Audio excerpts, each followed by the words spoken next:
உலக இரட்சகராகிய இயேசு கிறிஸ்துவின் நாமம் மகிமைப்படுவதாக. அருளுரைத்தின் வாயிலாக மீண்டுமாக உங்களை சந்திப்பதில் மிக்க மகிழ்ச்சியுடனாக இருக்கிறேன். ஆவிக்குரிய வாழ்க்கையில ஒரு சில பண்புகள் இல்லாமல் நம்மால் பயணிக்க முடியாது. அந்த பண்புகள் என்ன என்பதை ஒரு 3 வசனங்களிலே நாம் சிந்திக்கலாம். முதலாவது எபிரேயர் 11ஆம் அதிகாரம், அதிலே 6வது வசனம். விசுவாசம் இல்லாமல் தேவனுக்கு பிரியமாய் இருப்பது கூடாத காரியம். ஏனென்றால் தேவனிடத்தில் சேர்கிறவன் அவர் உண்டென்றும் அவர் தம்மை தேடுகிறவர்களுக்கு பலன் அளிக்கிறவர் என்றும் விசுவாசிக்க வேண்டும். என்ன காரியம் இல்லாமல் நாம் ஆவிக்குரிய வாழ்க்கையில பயணிக்க முடியாது என்று நாம் பார்க்கும் பொழுது, முதல் காரியம் விசுவாசம் இல்லாமல். பிரியமானவர்களே, இந்த விசுவாச வாழ்க்கையில விசுவாசம் இல்லாமல் நம்மால் பயணிக்க முடியாது. இந்த விசுவாசம் எப்படி நாம் விசுவாசிக்க வேண்டும் என்று சொல்லி இந்த எபிரேய ஆக்கியோன் இந்த வசனத்தில் சொல்கிறார். தேவனுக்கு பிரியமாயிருப்பது கூடாத காரியம், ஏனென்றால் தேவனிடத்தில் சேர்கிறவன் அவர் உண்டென்றும். நாம் எதை விசுவாசிக்க வேண்டும்?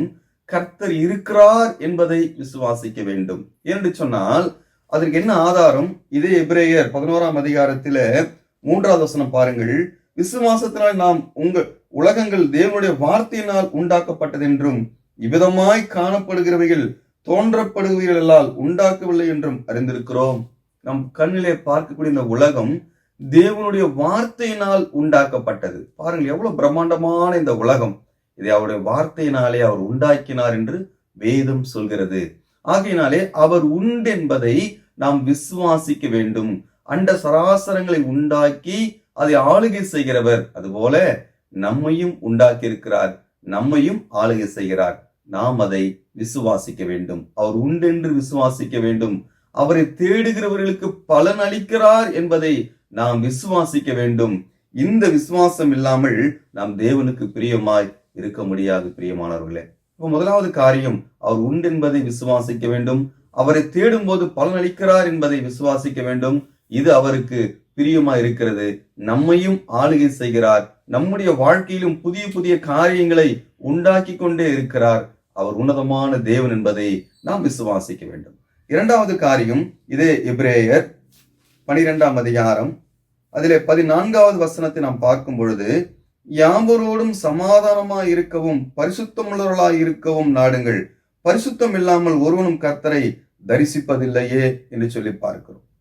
பரிசுத்தம் இல்லாமல், அடுத்த பண்பு பரிசுத்தம் இல்லாமல் விசுவாச வாழ்க்கையில் நம்மால் பயணிக்க முடியாது. பாருங்கள், பரிசுத்தம் இல்லாமல் ஒருவனும் கர்த்தரை தரிசிப்பதில்லையே என்ற வார்த்தை அவரோடு சஞ்சரிக்க முடியாது. நம்முடைய கண்களால் அவரை காண முடியாது இல்லையா? ஒருவரும் கண்டு உயிரோடு இருக்க முடியாது. ஆனால் அவரோடு கூட இந்த உலகத்திலே ஆவிக்குரிய நிலைமையில நடக்க முடியும். அவர் சத்தத்தை கவனமாய் கேட்கக்கூடிய பிள்ளைகளாக நம்மால் வாழ முடியும். அந்த சத்தத்திற்கு கீழ்ப்படியக்கூடியவர்களாய் வாழ முடியும். அதை நம்முடைய வாழ்க்கையிலே வெளிப்படுத்தக்கூடியவர்களாய் நாம் வாழ முடியும். அவரோடு கூட நம்மால் சஞ்சரிக்க முடியும் இல்லையா? பரிசுத்த மார்க்கத்திலே பரிசுத்தம் உள்ள தேவனை நோக்கி நாளுக்கு நாள் பரிசுத்தமாக்கப்பட்டு கொண்டே நாம் என்ன செய்ய முடியும்? வளர முடியும். அப்ப இந்த பரிசுத்தம் இல்லாமல் பரிசுத்த மார்க்கத்திலே பரிசுத்தத்தை நோக்கி நாம் நடக்கக்கூடிய அந்த வழியை விட்டு அவரை பின்பற்ற முடியாது. அப்ப பரிசுத்தம் இல்லாமல் நம்ம என்ன செய்ய முடியாது? அவரை தரிசிப்பதில்லை என்று சொல்லி நாம் பார்க்கிறோம். ஆகையினால நாம் என்ன செய்ய வேண்டும்? நமக்கு வரக்கூடிய சிச்சைகளிலும் கூட நாம் என்ன செய்ய வேண்டும்? பரிசுத்தமாய் வாழ்வதற்கு பழக வேண்டும். மேலுள்ள பகுதியை தான் சொல்லுகிறது, சிச்சை குறித்து சொல்லிக் கொண்டு வருகிறார். அப்ப பரிசுத்தமாய் நாம் என்ன செய்ய வேண்டும்? இருக்க வேண்டும். பரிசுத்தம் இல்லாமல் அவரை தரிசிக்க முடியாது. விசுவாச வாழ்க்கையில இரண்டாவது பரிசுத்தம் மிக மிக அவசியம்.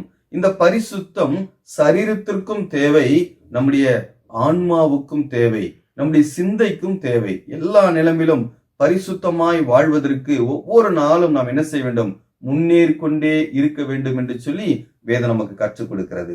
மூன்றாவது காரியம் என்னென்று சொல்லி பார்க்கும் பொழுது, யோவான் 15ஆம் அதிகாரம், அதில் 5வது வசனத்தை பார்க்கிறோம். நானே திராட்சை செடி, நீங்கள் கொடிகள். ஒருவன் என்னிலும் நான் அவனிலும் நிலைத்திருந்தால் அவன் மிகுந்த கனிகளை கொடுப்பான்.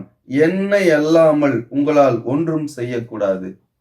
ஆண்டவராகிய இயேசு கிறிஸ்து இல்லாமல் நம்மால் ஒன்றும் செய்ய முடியாது என்று சொல்லி வேதம் சொல்கிறது. அவர் இல்லை என்று சொன்னால், நம்முடைய வாழ்க்கையிலே அவரும் அவருடைய துணையும் அவருடைய கிருபையும் நமக்கு இல்லை என்று சொன்னால் நம்மால் ஒன்றும் செய்ய முடியாது. மூன்றாவது காரியம், அவர் இல்லாத வாழ்க்கை ஒன்றுமில்லை. அவரோடு வாழக்கூடிய வாழ்க்கை. பாருங்கள், ஒரு செடியிலே இணைக்கப்பட்ட கொடியை போல அவரோடு கூட இணைந்திருக்கக்கூடிய வாழ்க்கை, நிலைத்திருக்கக்கூடிய வாழ்க்கை.